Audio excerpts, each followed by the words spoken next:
ကျွန်တော် MEC မှာပြန်လာကြိုဆိုလိုက်ပါနော်ဒီတစ်ခါမှာတော့ PUBG နဲ့ Naruto collaborate လုပ်မဲ့ထဲက event တွေမှာပါမယ့်ဟာလေးကို beta server ကနေကျွန်တော်တစ်ချက်လောက်ယူကြည့်လိုက်ရအောင်ဗျာနော်အဲ့ပါမလဲကြည့်မယ်ကြည့်ရခါမှာဒီ Naruto တွေကဟာရောအခုလိုမျိုးမီးမုတ်တဲ့ spray တွေနော် Sasuke ရဲ့ Kilo spray တွေ Rasen ကတော့အကုန်ပါမယ်ပေါ့နော်ပထမဆုံးဗာပြောမလဲဆို Great Fire ပေါ့နော်ဒါကတော့ကျွန်တော်တို့အားလုံးနဲ့တည်ပြီးသားပေါ့ Sasuke တို့ Itachi တို့သုံးတဲ့ဟာပေါ့နော်spray သုံးမယ်မီးမုတ်မယ်မီးမုတ်တဲ့ဥစ္စာကကျွန်တော် Molly သုံးသလိုပေါ့နော် Molly သုံးသလို enemy ရှင်မီးလောင်မယ်area effect ရှိမယ်ပေါ့နော်ပြီးသွားရင်နောက်တစ်ခုကဒါ Flying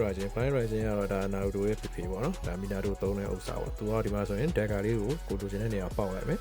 ပေါက်ပြီးအဲ့နေရာကို teleport ရောက်သွားမှာပေါ့နော်ဆိုတော့teleport ရောက်သွားမယ်ဆိုတော့ဒါထွက်ပြေးလို့လည်းရမယ်ဒါမှမဟုတ်ချောင်းရိုက်လို့လည်းရမယ်ပေါ့နော် game ထဲမှာဆိုတော့ဒီ spell တွေကတော်လေးသုံးဝင်နေမှာပါတယ်ပေါ့နော်နောက်တစ်ခုကဒါ Shadow Clone ဒါ Naruto ရဲ့ signature ပေါ့နော် enemy ထဲမှာဆိုတော့ Shadow Clone တွေကအများကြီးထုတ်လို့ရတယ်ပေါ့နော်အဲ့မှာ Shadow Clone တွေထုတ်မယ်ထုတ်ပြီးရင်သူကကိုရဲ့ main character လုပ်တဲ့အတိုင်းကိုဒီ Shadow Clone တွေလိုက်လုပ်နေမှာပေါ့နော်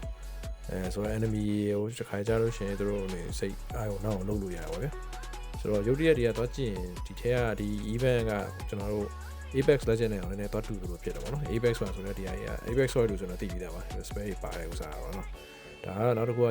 Chidori ကတော့ဒါကတော့ Sasuke ရဲ့ဒါ signature spell ပေါ့ဒီထဲမှာဆိုလို့ရှိရင်နော် anime ထဲမှာဆိုတော့ဒါဆိုရင်သူဒီမှာ energy စုပဲ energy စုပြီးတော့ပြေးရိုက်ပါပေါ့နော်အဲ့လိုမျိုး Chidori spell လည်းပါမယ်ပေါ့နော်ဒါပေမဲ့ damage ဘယ်လောက်ထိမယ်ဘယ်လိုသွားမယ်ပါညာဆိုတော့ကျွန်တော်လည်းအတိအကျတော့မသိဘူးပေါ့နော်ဒါကတော့ beta server မှာဆိုတော့တကယ်ထွက်တဲ့အခါကျရင်လည်းပြောင်းလဲလေးနည်းနည်းရှိအောင်ရှိနိုင်တယ်ပေါ့နော်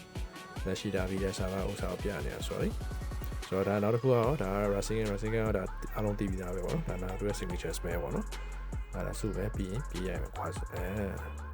knockout ဖြစ်တော့သူ spell icon လေးနဲ့ knockout ဖြစ်မယ်ပေါ့နော်ပြထားတာတော့အဲ့လိုမျိုးပေါ့နော်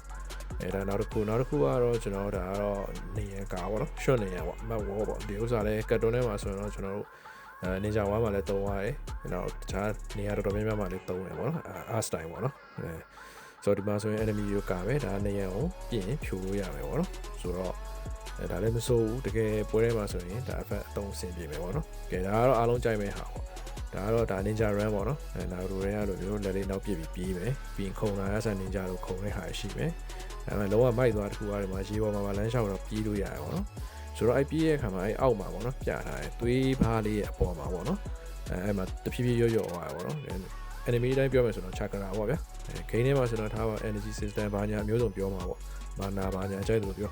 အဲ့ကောင်လေးကကျွန်တော်ဒီ event မှာသုံးသမျှဒီအခုလိုပြေးတာတွေခုံတာတွေခုနကလို spell သုံးတာတွေဘာလို့သူက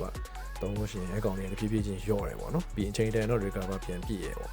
ဆိုတော့ဒီကောင်လေးရှိမှသုံးလို့ရမယ်ခုနကဆိုလည်းနောက်တော့ clone ထုတ်နေအဲ့လိုပဲဒီကောင်ရှိသလောက်ပေါ့အများကြီးထုတ်လို့ရတယ်ပေါ့နော်အဲ့လိုမျိုးပေါ့ဆိုတော့ဒါကကျွန်တော်တို့ဒူရာတို့ပါမှာဆိုတော့မာနာပေါ့ဗျာဒီ energy တို့မာနာတို့ပေါ့